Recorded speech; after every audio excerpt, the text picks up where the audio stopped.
주연으로 5번째 주일 3부 예배로 영광 돌리는 귀한 성도들에게 하나님 크신 은혜가 함께하기를 주님의 이름으로 축복합니다.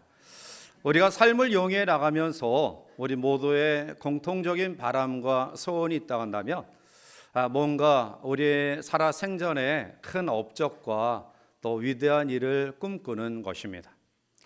이것은 특별히 예술 분야 또 문학 여러 분야에 있는 사람들의 더 큰 소원이기도 하죠.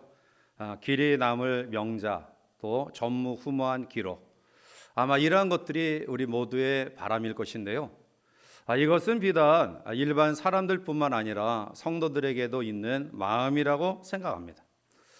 내가 어떻게 하면 교회의 힘이 되어서 교회를 건강하고 바르게 세울 것인가, 또 하나님의 나라를 위하여 내가 어떻게 헌신하고 봉사할 것인가, 그래서 하나님의 영광을 드러낼 것인가, 이러한 마음은 우리 모두가 가지는 그러한 마음이라고 생각을 합니다.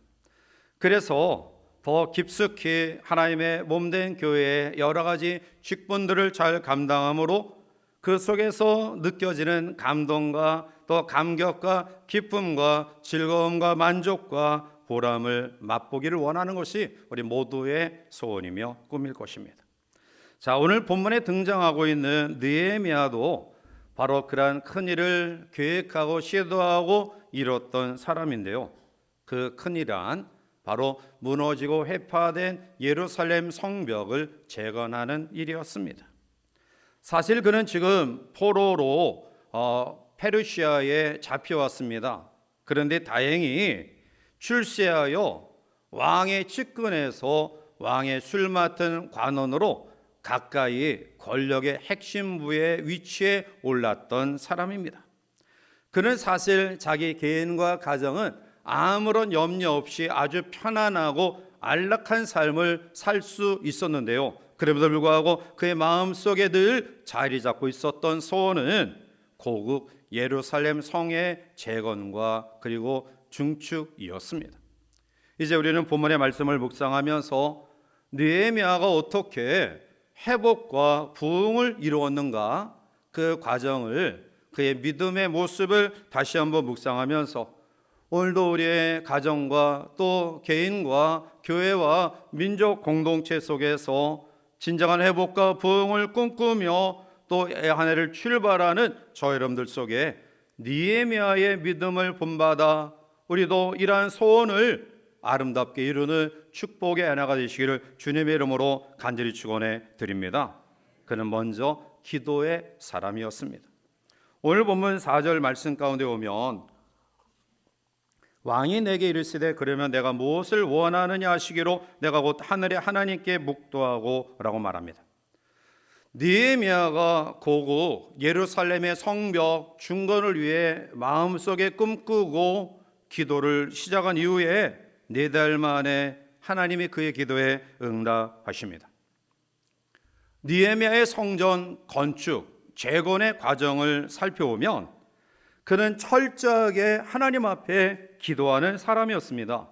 느헤미야 1장 11절에 주여 구하오니 귀를 기울이사 종의 기도와 주의 이름을 경외하기를 기뻐하는 종들의 기도를 들으시고 오늘 종이 형통하여 이 사람들 앞에서 은혜를 입게 하옵소서 하였더니 그때 내가 왕의 술관원이 되었느니라 라고 말씀합니다. 당시 통치자인 페르시아의 아닥사스다 왕에게 느헤미야가 은혜를 입어서 자기가 소원한 바를 이루게 해 주십시오 라고 기도합니다. 그런데 오늘 하나님께서 그의 기도에 응답하셔서 왕이 느헤미야에게 관심을 가집니다. 사랑하는 성도 여러분들이요, 느헤미야가 자기가 가진 여러 가지 직책의 권한과 탁월한 능력으로 인하여 아닥사스다 왕의 마음을 움직였다라고 생각하십니까? 결코 아닙니다. 왜냐하면 전설에 의하면 아닥사스다 왕은 그 어떠한 왕보다 아주 고집이 센 왕이었다라고 이야기합니다. 누구의 말도 듣지 않았던 왕이었고요. 에스라 사장에 보면 20년 전에 아닥사스다 왕은 무력으로 예루살렘 중건을 가로막았던, 방해했던, 반대했던 사람이었습니다. 그런데 지금 그 왕에게 고집스럽고 전혀 다른 사람의 말을 듣지 아니하는 그 당시 중근동을 지배하고 있었던 최대의 최강대국의 왕 아닥사스다의 마음을 움직인다라는 것은 사실은 두려운 일입니다. 왜냐하면 당시 페르시아 법에 의하면 결국 왕의 그러한 모든 상황을 헤아리지 아니하고 섣불리 먼저 왕에게 간청하는 것은 바로 왕의 마음에 분노를 주어서 그의 직위까지 또 빼앗길 수 있는, 또 생명의 위협을 당할 수도 있는 그러한 상황이었습니다. 자, 그런데 그러한 상황 가운데 느헤미야는 직접 기도하고 왕에게 나아가지 않습니다. 그는 왕의 측근이었습니다. 왕을 가까이 모시는 사람이었습니다. 그런데 그는 그 측근의 어떠한 권력의 힘을 의지해서 왕에게 이야기하지 않습니다. 그는 철저하게 하나님 앞에 내어 맡깁니다. 하나님께서 사람의 마음을 변화시키리라 확신합니다. 예전에 제가 어떤 한 분이 교회에 나온 것을 보고 깜짝 놀랐어요. 왜냐하면 전혀 신앙생활할 사람이 아니에요. 그런데 신앙생활을 시작하면서 예수님을 영접하고 예쁘게 믿음이 성장하면서 같이 이야기하는 가운데 그것이 잘못된 생각이었구나라는 것을 깨닫게 되었습니다. 왜냐하면 그분이 나중에 고백하기를 저희 어머니가 저를 위해서 평생 기도하셨습니다. 그 눈물의 기도가 있었습니다 라는 고백을 하시더라고요. 하나님은 오늘 우리의 영혼을 사랑하는 마음을 가진 기도를 외면하지 않으십니다.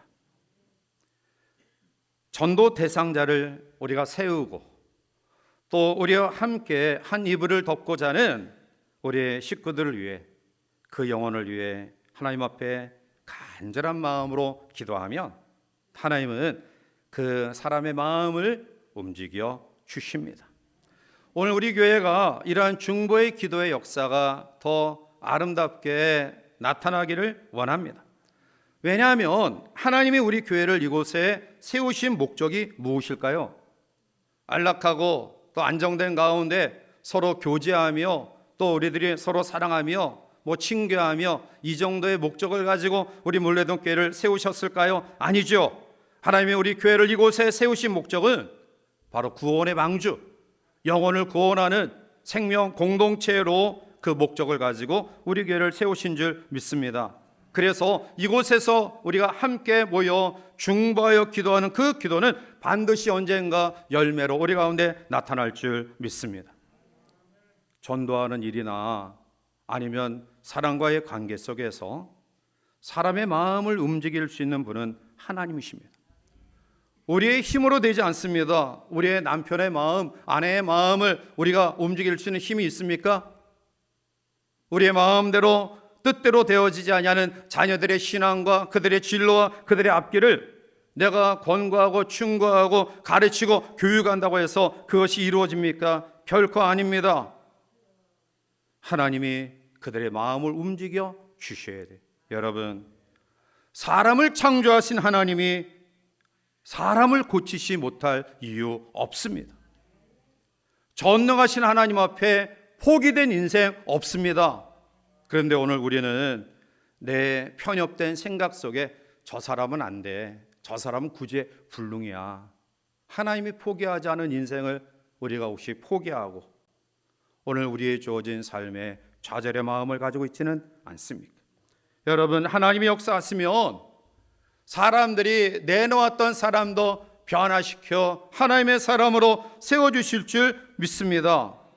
사람을 움직이게 하는 하나님의 경영학은 기도밖에 없습니다. 오늘 우리의 마음속에 느헤미야처럼 하나님 앞에 완악한 마음을 가진 아닥사스다, 그 마음을 변화시켜 그를 통해 내가 은혜를 받게 하옵소서라고 간절하게 기도했던 느헤미야처럼 사람을 움직이게 하는 힘이 기도에 있음을 다시 한번 확신하고 무릎 꿇는 일에 익숙한 우리 모두가 되시기를 원합니다. 기도의 사람이 얻었은 타일러는 오직 기도를 통하여 성도는 하나님이 사람을 움직이는 것을 배워야 된다라고 우리에게 권고하고 있습니다. 사랑하는 성도 여러분, 느헤미야가 예루살렘 성 중건을 위해서 가장 사악하고 완악하고 하나님을 알지 못했던 아닥사스다의 마음을 움직이게 하여 기도했던 것처럼 기도의 용사들이 되시기를 주님의 이름으로 축복합니다. 두 번째, 느헤미야는 이러한 회복과 부흥을 인내의 신앙을 통해 경험합니다. 그는 하나님 앞에 하나님 왕의 마음을 움직여 주셔서 은혜를 베풀어 내 고국에 돌아가 성읍을 재건하게 해 주시옵소서라고 기도했는데요. 그런데 그 기도가 끝나는 순간 하나님이 나에게 응답하셨어 이런 마음을 가지고 재빨리 아닥사스다 왕에게 나아가잖아요.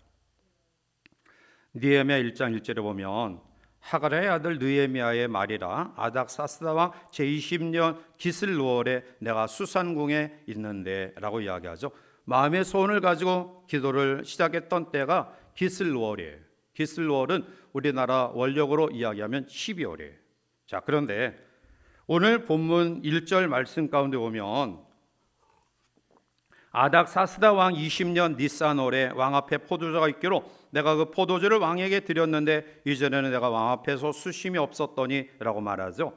니산월에 왕궁의 잔치가 벌어져요. 그리고 왕 앞에 나가 이야기합니다. 이 니산월은 우리나라 원력으로 4월 달을 가리켜요. 그가 하나님 앞에 기도하여 또 하나님 앞에 간절한 마음으로 간구하고 난 이후에 그는 4개월을 기다린 거예요. 오늘 성도가 또 기도하는 사람들이 상처받는 이유가 뭐냐 하면 내 마음속에 확신도 생겨요. 또 뭔가 하나님의 응답을 받은 것 같이 느껴지기도 해요. 그런데 이러한 마음과 달리 우리의 상황은 바뀌지 않아요. 우리를 힘들게 하는 사람이 여전히 변함이 없이 힘들게 하고 어렵게 해요. 여기서 우리가 상처를 받는 겁니다. 왜 내 마음속에 확신도 있고 또 하나님을 절대적으로 신뢰하는 믿음으로 내가 이러한 마음에 또 감동도 있는데 그런데 상황은 바뀌지 않아요. 하박국 2장 3절에 이 묵시는 정한 때가 있나니 그 종말이 속히 이르겠고 결코 거짓되지 아니하리라. 비록 버질지라도 기다리라. 지체되지 않고 반드시 응하리라. 오늘 본문 1절에 왕 앞에 포도주가 있다. 이것은 잔치가 벌어졌다라는 거예요. 그러면 왕의 가장 측근 술 맡은 관원장인 느헤미야는 아주 자연스럽게 왕에게 다가갈 수 있는 기회가 생긴 거예요. 왕의 명을 받지 아니하고 나가기 굉장히 어려운 상황 속에 아주 자연스럽게 왕과 접촉할 수 있는 대면할 수 있는 기회를 가진 겁니다. 그런데 여러분, 이 잔치는 아닥사스다 왕의 즐거움, 쾌락, 향락, 기쁨을 얻기 위해 마련된 잔치가 아니라 이 잔치는 하나님이 느헤미야를 위해 베푼 잔치임을 믿으시기 바랍니다. 느헤미야를 위해 잔치를 여신 거예요. 왕에게 자연스럽게 가까이 갈 수 있는 환경의 변화를 하나님이 허락하신 거예요. 2절 말씀 가운데 왕이 내게 이르시되 내가 병이 없거늘 어찌하여 얼굴에 수심이 있느냐 이는 필연 내 마음에 근심이 있음이로다 하더라. 그때 내가 크게 두려워하여. 술 맡은 관원장인 느헤미야의 책임은 흥을 돋구어서 그 잔치를 기쁨을 고조시키는 역할이에요. 이러한 역할을 맡은 관원장이 얼굴이 근심이 가득하다, 수심이 가득하다, 염려로 가득하다라고 한다면 왕이 그에 대해 이렇게 생각합니다. 야, 이거 혹시 땅꿍꿍이 속에 있는 거 아니야? 나에 대하여 잘못된 그런 마음을 가지고 있는 것 아니야?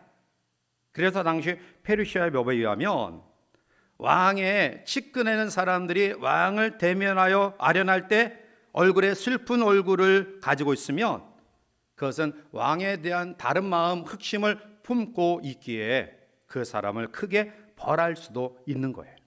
그래서 오늘 2절 하반절에 보면 내가 크게 두려워하였다. 느헤미야가 두려운 거야. 야, 혹시 왕이 내 수심 어린 얼굴을 보고 이전에 행했던 것처럼 나에게 엄벌을 처할 것이 아닌가. 그래서 크게 두려워했던 거예요. 그런데 여러분, 하나님은 사람의 마음을 바꿔주실 뿐만 아니라 기도하고 인내하는 자에게 환경도 바꿔주심을 믿으시기 바랍니다. 3절에 왕께 대답하되 왕은 만세 수로하옵소서. 내 조상들의 묘실에 있는 성읍이 이제까지 황폐하고 성문이 불타싸우니 내가 어찌 얼굴에 수심이 없사오리까 하니. 진노와 형벌의 그러한 마음을 가지고 자기에게 대하는 왕이 아니라는 사실을 알았던 느헤미야는 자기의 속마음을 솔직하게 내놓습니다. 내 고국이 지금 황폐해지고 있습니다. 성벽이 무너져 불탔습니다. 그러니 내가 어찌 수심이 있지 아니할 수 있습니까? 아닥사스다 왕이 느헤미야에게 묻죠. 4절에 아까 읽었던 말씀이, 왕이 내게 이르시되 그러면 내가 무엇을 원하느냐 하시기로 내가 곧 하늘의 하나님께 묵도하고. 이제는 모든 것 다 열어놓고 너의 소원을 들어주겠다라는 거예요. 사랑하는 성도 여러분, 저는 분명히 확신합니다. 여러분들이 영혼을 사랑하는 마음을 가지고 가족을 위한, 전도 대상자를 위한, 또 하물며 우리를 어렵게 하고 힘들게 하는 그러한 사람들 향한 기도가 반드시 이루어진다라고요. 그런데 중요한 것은 하나님의 시간 카이로스와 내 시간 카를로스가 좀 다르다라는 거예요. 다를 수 있다라는 거예요. 따라서 오늘 우리가 우리의 마음속의 소원과 기도의 제목이 반드시 응답되어지리라는 확신 가운데 같이 가져야 될 믿음은 하나님의 시간을, 하나님의 때를, 하나님의 계획과 방법을 내어 맡기는 인내하는 믿음입니다. 너무 성급하고 조급하게 내가 응답받았다, 내가 뭐 환상받다, 그래서 시도하여 우리는 더 많은 어떠한 잘못된 그러한 일들을 저지르고 있지는 아니한지. 중요한 것은 기다리는 것이다. 세 번째, 느헤미야의 회복의 부흥의 역사는 철저한 준비에 있었음을 보게 됩니다. 아닥사스다 왕은 느헤미야에게 이제 구체적으로 묻습니다. 6절에 그때 왕후도 왕 곁에 앉아 있었더라. 왕이 내게 이르시되 내가 몇 날에 다녀올 길이며 어느 때에 돌아오겠느냐 하고 왕이 나를 보내기를 좋게 여기시기로 내가 기한을 정하고 라고 말합니다. 이제 왕이 허락을 합니다. 그러면 일반적인 그러한 태도는 얼씨구나 좋다, 내가 오랫동안 소원하고 기도했는데 이제 가시적으로 내 눈앞에 다가오고 있다, 그래서 감사합니다, 그리고 보쌈을 싸고 바로 예루살렘으로 돌아가잖아요. 오늘 느헤미야는 그 왕의 말에 7절과 8절에 이렇게 반응합니다. 내가 또 왕에게 아뢰되 왕이 만일 좋게 여기시거든 강 서쪽 총독들에게 내리시는 조서를 내게 주사 그들이 나를 용납하여 유다에 들어가기까지 통과하게 하시고 또 왕의 삼림감독 아삽에게 조서를 내리사 그가 성전에 속한 영문의 문과 성곽과 내가 들어갈 집을 위하여 들보로 쓸 제목을 내게 주게 하옵소서 하며 내 하나님의 선한 손이 나를 도우심으로 왕이 허락하고 라고 말해요. 느헤미야는 왕에게 자기가 계획하고 있었던 청사진을 제시해요. 내가 예루살렘까지 가는 과정이 먼 거리기 때문에 여러 지역을 통과합니다. 그런데 그 당시 중근동을 지배하고 있었던 페르시아의 왕 아닥사스다의 조서를 내가 가지고 가면 나를 방해하지 않을 것 같습니다. 더욱이 예루살렘 근방에 있었던 아닥사스다 왕 개인 소유인 삼림지대가 있었는데요, 그 삼림 감독의 이름까지 그가 돼요. 아삽에게 조서를 내려서 내가 필요한 모든 제목과 물자를 공급하게 해주세요. 느헤미야는 기도했고요, 그리고 그의 기도 속에 사람과 환경의 변화가 있었지만 그는 성급하지 않아요. 철저한 계획과 준비가 있었다. 오늘날 신앙인들 가운데 보면 아무 계획 없이 믿음만 있으면 된다, 나머지는 하나님이 알아서 해주시겠지, 그래서 실패하는 사람들이 너무 많아요. 최근에 우리에게 들려지는 안타까운 소식 가운데 많은 부분이 뭐냐면 신도시 또 개발된 그러한 지역에 교회가 무리하게 건축을 해요. 그래서 대출을 엄청나게 수십억씩 얻어가지고 교회를 지어요. 그러면 사람들이 몰려올 줄 착각해요. 그런데 웬걸 그렇지 않잖아요. 대출 이자는 엄청나게 올라가고, 그리고 그 속에서 부담을 가진 성도들은 점점 떠나가고, 결국 경매 직전까지 가니 아무나한테 파는 거예요. 그래서 넘어간 교회가 하나님의 성에, 하나님의 교회로 많이 넘어갔어요. 여러분, 신도시나 아니면 개발된 그러한 지역에 아주 아름답게 세워진 그러한 교회들이 얼마 안 가서 이름이 바뀌어요. 건전한 교단의 교회가 어느 날 하나님의 교회로 바뀌어져요. 오늘 우리 여러분들 마음속에 믿음으로 산다라는 것은 계획 없이 산다는 것이 아닙니다. 믿음과 계획은 같이 가는 거예요. 찰스 스윈덜 목사님은 많은 사람들이 주의 사역을 아무런 계획 없이 착수하는 것을 바라볼 때 나는 매우 염려하게 된다. 그리고 신앙적으로 가장 환멸을 느끼는 경우는 아무 계획 없이 사역을 시작했다가 중단하는 사람을 볼 때이다 라고 이야기해요. 극단적인 신앙생활의 모습이 있습니다. 하나는 기도하지 않고 마음대로 계획하고 추진하는 사람, 다른 한쪽은 기도는 열심히 하는데 전혀 계획이 없는 사람. 오늘 느헤미야는 회복과 부흥을 이루기 위하여 하나님께 기도했고요, 그리고 그 나름대로 철저히 준비합니다. 이제는 다 된 것 아닌가요? 그런데 오늘 본문 말씀 이후에 19절에 이 좋은 일에 방해 세력이 나타나죠.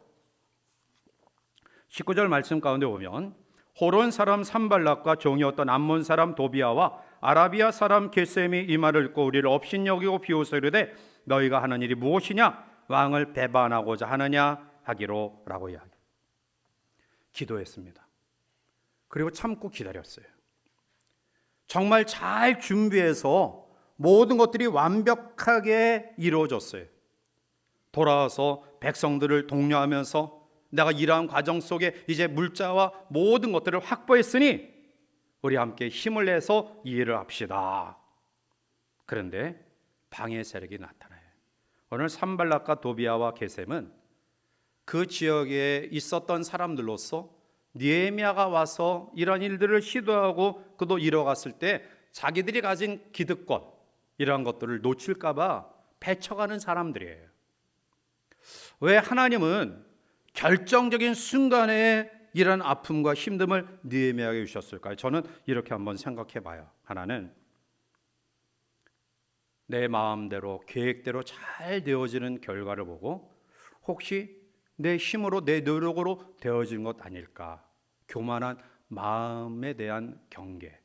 또 하나는 어떠한 방해 세력 가운데서도 하나님의 계획하심과 하나님의 목적하심은 아무도 막을 수 없어요. 반드시 하나님이 계획하시고 하나님이 간섭하시고 섭리하시고 행해 나가시는 것은 어떠한 방해 세력이 있다 할지라도 이룬다. 이것을 보여주기 위한 하나님의 놀라운 뜻입니다. 오늘 이 아침 우리가 하나님의 축복된 일을 이뤄가는 과정 속에 어려움도 있고요, 또 장애물도 있어요. 그러나 포기하지 아니하고 끝까지 겸손한 믿음으로 하나님의 도우심을 바라며 반드시 이루게 하실 줄 믿습니다. 윌리엄 캐리는 하나님으로부터 위대한 사역을 기대하라, 그리고 하나님을 위하여 위대한 것을 시도해 보라. 하나님의 역사심과 은혜 속에 아무렇게 움직이지 않은 자, 멈춰 있는 자, 감격과 감동을 경험할 수 없습니다. 그러나 하나님의 위대하심을 믿고 우리의 삶의 회복과 부흥을 꿈꾸며 꿈틀거리는 자, 그 사람은 하나님의 위대하심을 우리의 믿음을 통해 경험하게 될 줄 믿습니다. 이 안에 어떠한 소원을 가지고 기도하십니까? 우리의 식구들, 우리의 자녀들, 그리고 우리의 사역의 여러 가지 환경의 변화, 사람의 변화, 느헤미야의 믿음을 다시 한번 기억하시고요. 이러한 신앙으로 재무장하는 저와 여러분들이 되어 하나님의 완벽하심의 열매로 인한 영광 가운데 거하는 뜨거운 감격과 기쁨과 감사가 충만한 회복과 부흥의 주인공들이 되시기를 주님의 이름으로 간절히 축원해 드립니다. 기도하시겠습니다. 사랑 어린아 충만하신 거룩하신 하나님, 오랫동안 우리를 힘들게 하고 우리를 주눅들게 하고 좌절케 했던 환경의 변화, 전염병, 재난, 전쟁의 소용돌이 속에 긴장할 수밖에 없는 우리의 상황의 변화, 오늘 회복과 부흥을 꿈꾸는 우리 모두의 마음속에 느헤미야처럼 기도하며 인내하게 하시고 우리가 할 수 있는 일 움직이게 하시고 어떠한 경우에도 하나님은 반드시 하나님의 계획을 이루심을 확신하며 꿋꿋이 나아가는 우리 모두가 되어 사람의 변화, 환경의 변화, 우리의 삶의 변화를 통한 회복과 부흥을 경험하는 이 안에 될 수 있도록 축복하여 주시옵소서. 예수님의 이름으로 감사하며 간절히 기도하옵나이다. 아멘.